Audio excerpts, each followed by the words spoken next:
Central government ने जो accept किया है जो हाई लेवल कमेटी की जो रिकमेंडेशंस हैं वन नेशन वन इलेक्शन पर आपको क्या लगता है?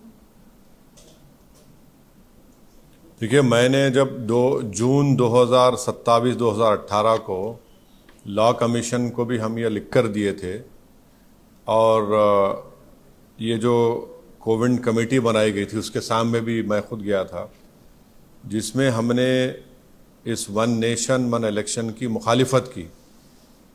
और हमारा मानना यह है कि this is a solution in search of a problem. इसको अगर डिस्क्राइब करना है, this is a solution in search of a problem. अब ये नहीं बताया जा रहा है कि ये करने की क्यों ज़रूरत पड़ रही है आपको। सरकार ये बोलती है कि आपके पॉलिसी पैरालिसिस होता है, कॉस्ट ऑफ एक्सचेकर को खर्चा होता है। पहले तो ये है कि मॉडल कोड ऑफ कंडक्ट किसी पॉलिसी मेकिंग को जो डेवलपमेंटल है और रूटीन इन नेचर है उसको रोकता नहीं है, नंबर 1। दूसरी बात यह है कि इलेक्टोरल डेमोक्रेसी एक पिलर है हमारे भारत के पूरे कॉन्स्टिट्यूशन का। अब ये वीक कंसिडरेशंस पर अगर सरकार, मोदी सरकार ये कह रही है कि हमको पूरे इलेक्शन एक साथ करा देंगे हम, एडमिनिस्ट्रेटिव कन्वीनियंस, इकोनॉमिक वायबिलिटी, तो अगर कॉन्स्टिट्यूशनल रिक्वायरमेंट्स अगर फाइनेंशियल और एडमिनिस्ट्रेटिव कंसिडरेशंस पे होगा तो ये तो अलग कॉन्सिक्वेंसेस होंगे, इसके एब्सर्ड कॉन्सिक्वेंसेस होंगे। तो फिर अगर आप ये बोलेंगे भाई सिविल सर्विस काम नहीं कर रहा है, पुलिस काम नहीं कर रही है, निकाल दो। जुडिशरी में बहुत से केसेस पेंडिंग है, जुडिशरी को बंद कर दो। तो ये ऐसा नहीं हो सकता है। इसीलिए ये जो वन नेशन वन इलेक्शन की बात नरेंद्र मोदी 2019 से कर रहे हैं, 2019 में जब उनको दोबारा कामयाबी मिली तो उस वक्त ऑल पार्टी मीटिंग हुई थी पार्लियामेंट की, लोकसभा की लाइब्रेरी में। उसमें तमाम पार्लियामेंट में जितने एमपीज थे, लोकसभा राज्यसभा, उनके पार्टी के लीडर्स को बुलाया गया। उस मीटिंग में मुझे अच्छी तरह याद है कि मेरी पार्टी और लेट हमारे जो सीपीएम के लीडर सीताराम येचुरी, हमने इसकी मुखालिफत की थी। तो नरेंद्र मोदी का पूरा गेम प्लान यही है कि नेशनल पार्टीज रहें और दूसरे तमाम रीजनल पार्टीज, छोटे पार्टीज हमेशा के लिए ख़त्म हो जाए। आप देखिए कि अगर नेशनल इलेक्शन होगा तो मुद्दा नेशनल होगा, रीजनल इलेक्शन होगा असेंबली का, विधानसभा का, तो रीजनल मुद्दा होगा। नरेंद्र मोदी ये चाहते हैं कि रीजनल मुद्दा कभी बने ही नहीं।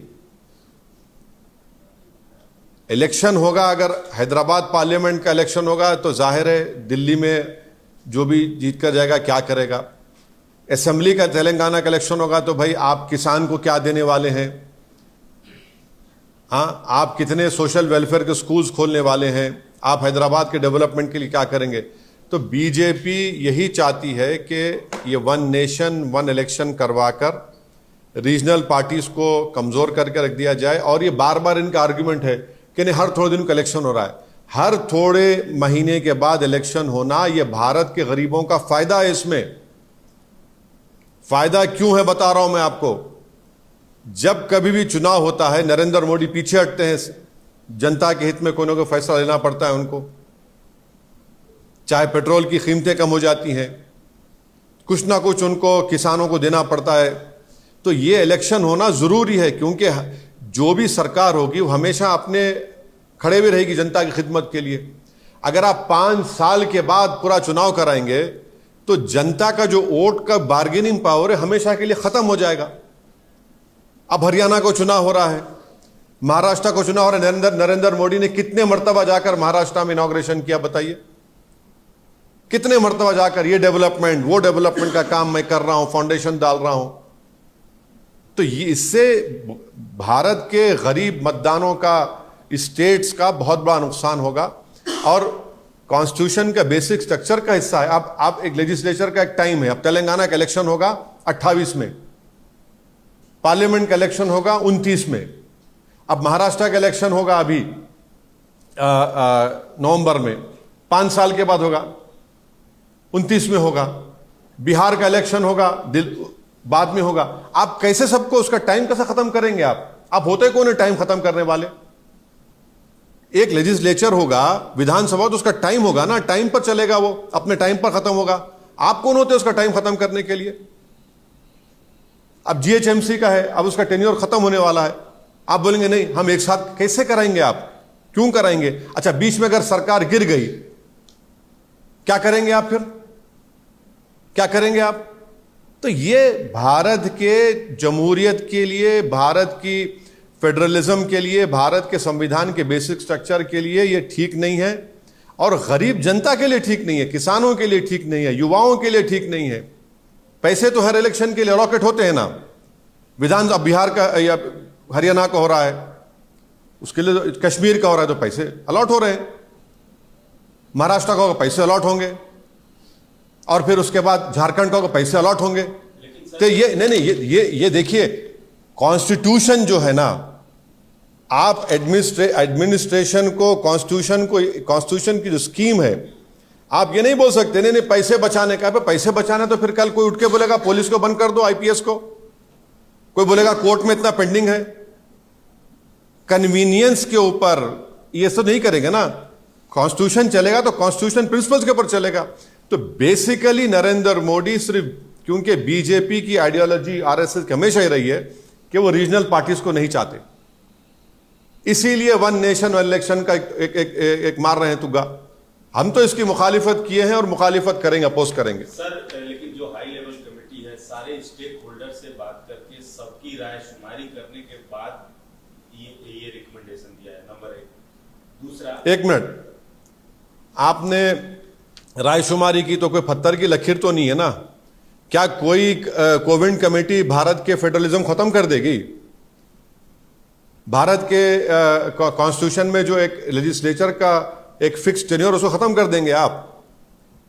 Sir, one nation one election से फेडरलिज्म कहां है? बिल्कुल है, फेडरलिज्म है। तो अगर मैं तो बता रहा हूं ना आपको, एक स्टेट का एक टेन्योर होता है असेंबली का, आप कैसे कटल करेंगे उसको? कर्नाटका का इलेक्शन आप बोलेंगे 29 में करा दो, उनका तो पहले इलेक्शन होना चाहिए कर्नाटका का। आप कौन होते हैं भाई? स्टेट की जनता का आप क्यों छीन रहे हैं? कर्नाटका की जनता बोलेगी भाई मैं इसको पसंद करूंगा, नहीं पसंद करूंगा। यूपी की जनता बोलेगी। आप कौन होते बैठकर करने वाले दिल्ली से? आप यही चाह रहे हैं सेंट्रलाइज हो जाए हर चीज। पहले आप देखिए कि आज साउथ इंडिया में कितना गम और गुस्सा है। 100 रुपये हम देते तो तेलंगाना को कितने पैसे आते? कितने पैसे आते कर्नाटका को? ये सब आर्गुमेंट्स निकलेंगे उसमें। आप पहले करवाइए सेंसस कास्ट का, आप पहले करवाइए, कानून लाइए, 50% रिजर्वेशन को ब्रीच करिए, वो करिए ना आप वो नहीं करना चाह रहे। आप युवाओं को नौकरी का कानून बनाइए, वो नहीं करना चाह रहे आप जो पॉलिटिकली बीजेपी को फायदा हो सकता है, नेशनल पार्टी को, अब वही करने जा रहे हैं। सर, आपने कहा कि इस देश में सर आजादी के बाद से पहले चुनाव से लेकर 1967 तक वन नेशन वन, ये आर्गुमेंट पुराना है ना। हाँ सर, यही था। उसका 68, 69 में कुछ स्टेट में रिजोल्यूशन हुआ असेंबली का, पहले इसकी वजह से one nation one code automatically उन स्टेट में इलेक्शन होता है। लेकिन आजादी जब हुई उसके बाद जब चुनाव हुए 1967 तक वन नेशन वन इलेक्शन था। आप ये एक सुन लीजिए, मैं समझ गया। आप ये बताइए आजादी के बाद कितने रीजनल पार्टीज थे भाई? एक कांग्रेस थी, फिर आपके स्वतंत्रता पार्टी थी, और दूसरे जनसंघ थी, और उसके बाद कितने पार्टीज बने? कम्युनिस्ट पार्टी थी हाँ, अब तो इतने पार्टीज हो गए।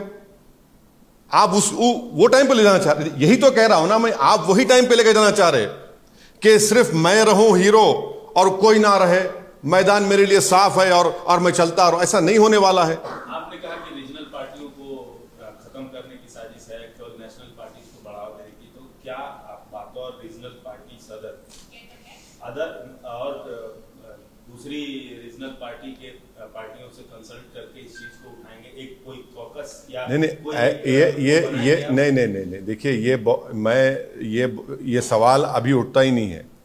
मैं अपनी राय देने के लिए यहां पर बैठा हूं। मैं शुरू से प्राइम मिनिस्टर की जो उस वक्त मीटिंग हुई थी, उस वक्त मैं और लेट येचुरी साहब ओपनली मुखालिफत किए थे, और उस मीटिंग में नरेंद्र मोदी का चेहरा लाल हो गया था एकदम, क्योंकि जितने पार्टीज थे वो मोर और लेस सपोर्ट कर रहे थे। अब किसी नाम लेना नहीं चाह रहा मैं। बास का एम्बिग्यूअस स्टैंड था, मगर क्लियर कट स्टैंड हमारा और येचुरी साहब का था कि हम इसके खिलाफ है। और नरेंद्र मोदी उस मीटिंग अच्छी तरह याद है, अगर मिनट्स है तो निकाल के दे दे गवर्नमेंट। मोदी ने कहा कि देखिए महाशय ऐसा बोल रहे हैं कि हमको फायदा होगा और नेशनल पार्टीज को फायदा होगा। मिसाल दिए मोदी, देखिए जगन आंध्रा में उस वक्त क्या हुआ, उड़ीसा में क्या हुआ। मोदी हम नहीं चाहते, बीजेपी नहीं चाहती, आरएसएस नहीं चाहती कि रीजनल मुद्दा कभी बने चुनाव में। सर आप विरोध के नाम पर इकलौता विरोध करते हैं, अकेले विरोध करते हैं, विरोध करके बैठ जाते हैं।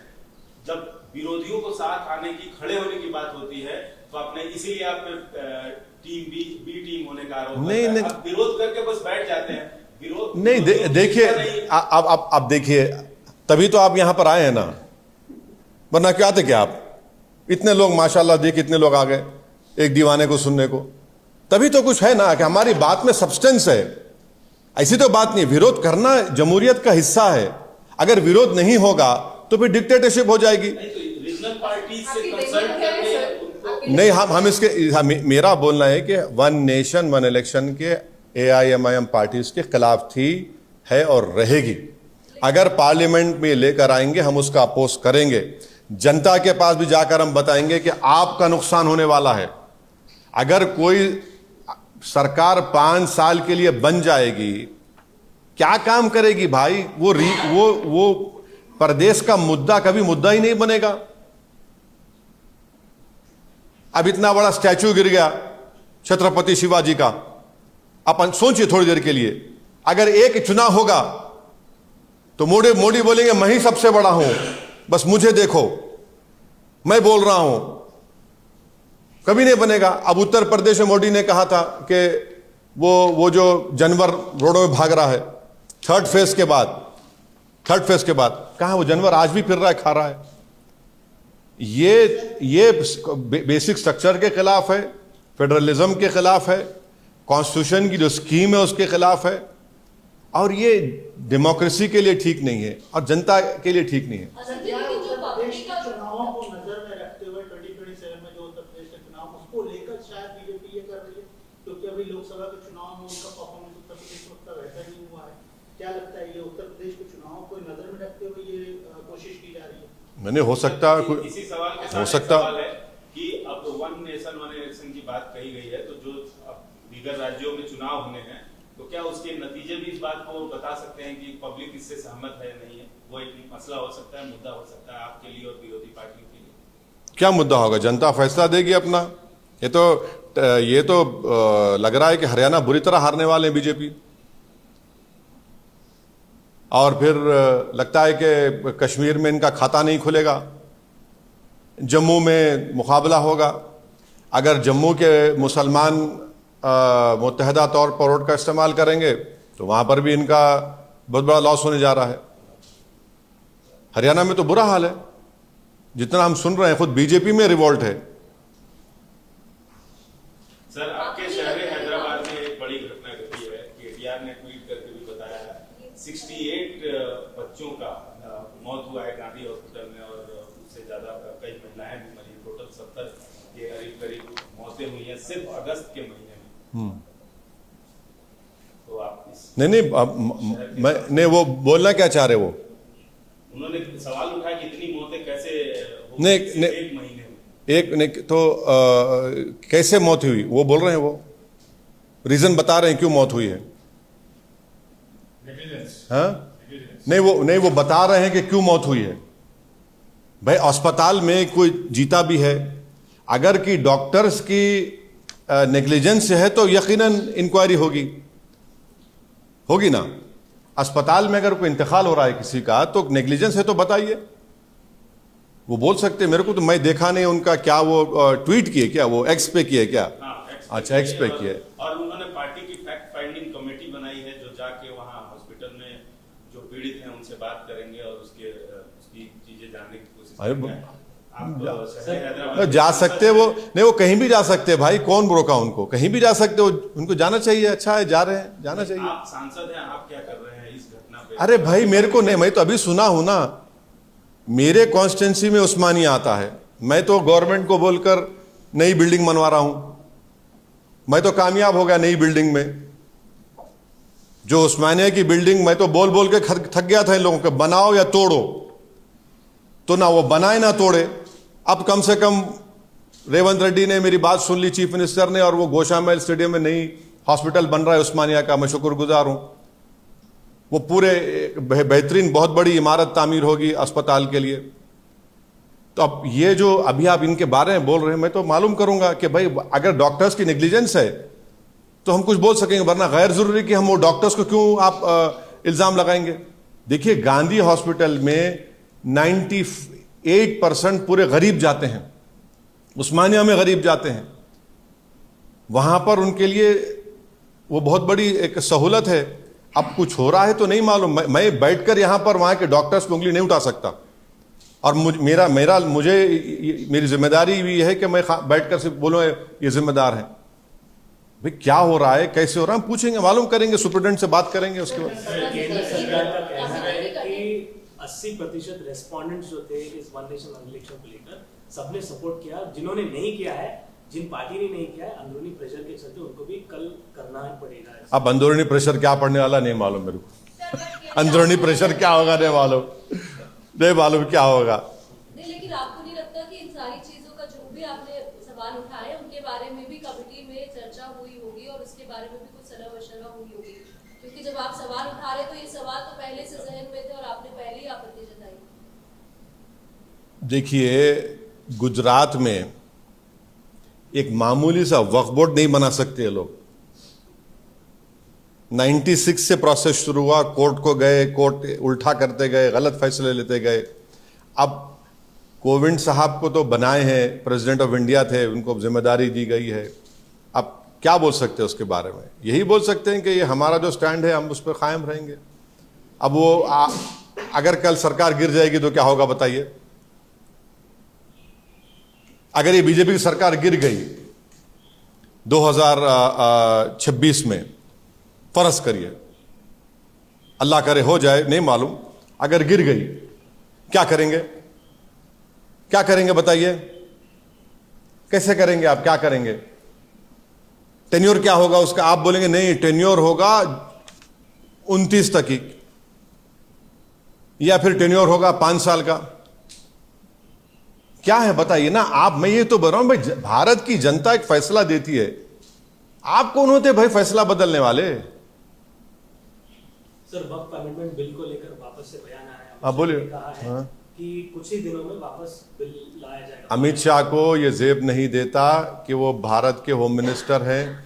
जब स्पीकर ने इसको जॉइंट वर्किंग कमेटी के हवाले किया है और जॉइंट वर्किंग कमेटी अपना काम कर रही है और वो रिपोर्ट अभी पार्लियामेंट को आई भी नहीं, अभी से अगर वो कह रहे हैं तो फिर ये तो अमित शाह एक एग्जीक्यूटिव का हिस्सा है, अमित शाह लेजिस्लेचर का हिस्सा नहीं है। एज अ होम मिनिस्टर उनको कोई राइट नहीं है कि आप लेजिस्लेचर को प्रेशराइज करें।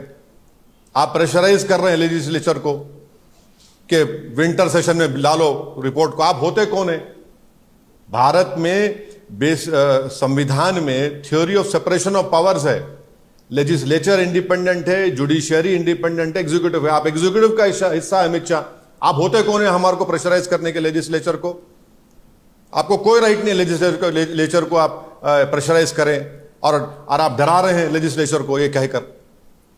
सर ये बुलडोजर वाले इशू पे जो सुप्रीम कोर्ट का आया, नेक्स्ट हियरिंग पर कुछ नहीं करने के लिए जो हिदायत। हाँ नहीं बहुत बहुत अच्छा फैसला है।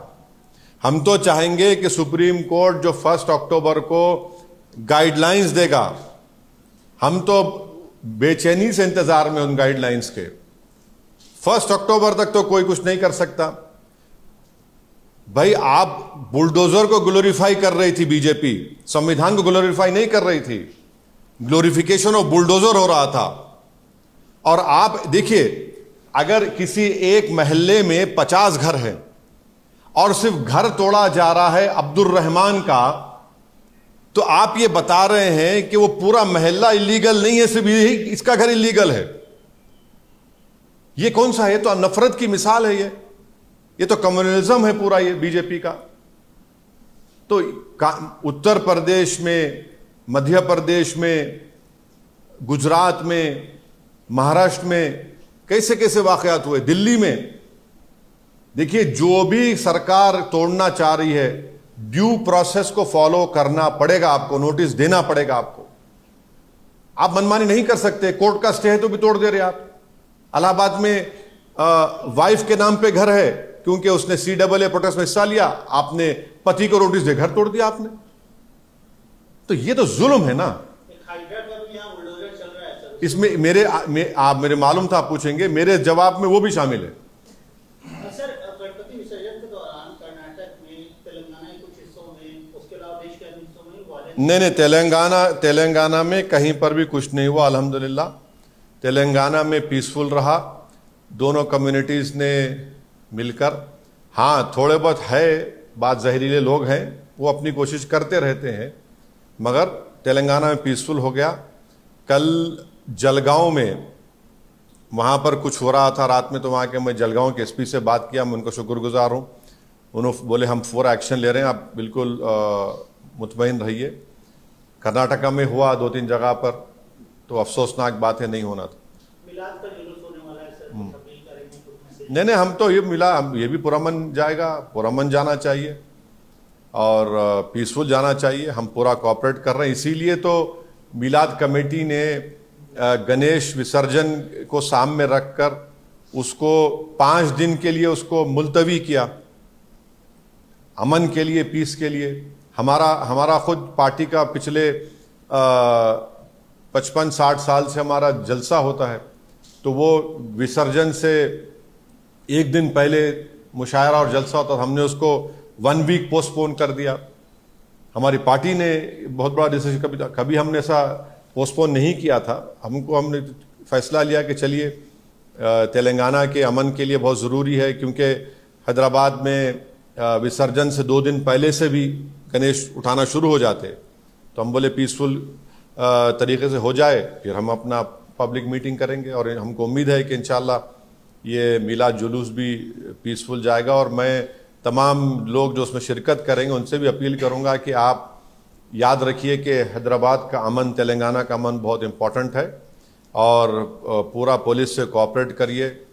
और अपनी ये एक पॉलिटिकल जुलूस नहीं है, बल्कि एक ये प्रॉफिट मोहम्मद सल्लल्लाहु अलैहि वसल्लम की आमद की खुशी में हम निकल रहे हैं। तो वज़ू से रहिए, और जहाँ पर मस्जिद में अज़ां होगी वहाँ नमाज़ पढ़िए। किसी को भी अपने जुलूस से तकलीफ़ मत होने दीजिए, किसी को भी, और ये बहुत ज़रूरी है। इजराइल का मेजर अटैक कैसा देखते हैं सर? बहुत लोग मर गए, कई लोग। इजराइल जो है दुनिया का सबसे रेसिस्ट कंट्री है। अपार्थाइड अगर कहीं जिंदा है दुनिया में तो इजराइल में जिंदा है। और इजराइल में पैलेस्टाइन के लोगों के लिए रोड अलग है, और इजराइलियों के जो सिटीजन है उनके लिए रोड अलग है। वेस्ट बैंक और गाजा एक ओपन प्रिजन बन चुका है। इजराइलियों ने 40,000 के करीब लोगों को मौत के घाट उतार दिया है अपने टेररिज्म की वजह से। इजराइल एक टेररिस्ट स्टेट है। 10,000 से ज्यादा बच्चों को मार दिया, 15,000 से ज्यादा महिलाएं मर गई हैं, 13 लाख के करीब लोग बेघर हो चुके हैं, कोई अस्पताल बाकी नहीं रहा। और ये दुनिया ये देख रही है तमाशा। अभी अभिषेक जी का एक्स में पोस्ट आया है जिसमें से एक जो उन्होंने बात की, दिस रिफ्लेक्ट्स मोदी जी's iron will to bolster our democracy through clean and financial efficient elections and accelerate economic growth। क्या क्या क्लीन है? क्या फिर से पढ़िए जरा वो। रिफ्लेक्ट्स दिस रिफ्लेक्ट्स मोदी जी's iron will to bolster our democracy through clean and financial। रुक जाइए, इलेक्ट्रल बॉन्ड क्या था? फिर अमित शाह बोलो, इलेक्ट्रल बॉन्ड क्या था बोलिए। अरे कुछ तो बोलो यार, इतने तो कान में फूल नहीं है हम जनता के। इलेक्ट्रल बॉन्ड में तो आपने मलाई खा ली, आपने तो पैसा उन गोश्त की फैक्ट्री वालों से तक लिया 10 करोड़ रुपए लिए। क्लीन इलेक्शन फाइनेंस, भाई इलेक्ट्रल बॉन्ड तो आप तो भाई आप तो माने खारून का खजाना भी कम हो जाएगा आपके सामने, इतना मिला आपको। इलेक्ट्रल बॉन्ड क्या था? वो क्लीन था। वो क्या क्या नहीं कहा गया सुप्रीम कोर्ट में उसके बारे में, क्या क्या आप लोगों ने उसके बारे में स्टोरीज लिखी। तो ये नहीं है, ये सब ये जस्टिफाई करने की कोशिश कर रहे हैं, गलत है ये। इकोनॉमिक ग्रोथ एक्सेलरेट होगा। इकोनॉमिक ग्रोथ एक्सेलरेट 10 साल से नहीं हुआ, इसकी वजह से नहीं हुआ क्या? अब देखिए कितना, अब एक जुमला बोल दिए, अब कल से शुरू हो जाएगा। 10 साल से आपका इकोनॉमिक एक्सेलरेशन इसलिए हो क्योंकि आपने डिमोनेटाइजेशन बोला, हाँ, फिर आपने कहा कोविड को बोल दिया, फिर आपने कह दिया कि हम तीसरी बड़ी इकोनॉमी बन जाएंगे। कितने बहाने बनाएंगे? आपकी पूरी पॉलिसीज गलत है, जिससे देश का गरीब, किसान और खास तौर से युवा परेशान है। भाई 10 साल में आपने क्या दिया? अनएम्प्लॉयमेंट कितना भारत में ज्यादा है? पूरे विश्व में सबसे ज्यादा हाईएस्ट युवाओं में अनएम्प्लॉयमेंट भारत में है। आपने तो जीएसटी उस हेल्थ के उस पर भी लगा दिया आपने, इंश्योरेंस के ऊपर भी। क्या बात कर रहे हैं?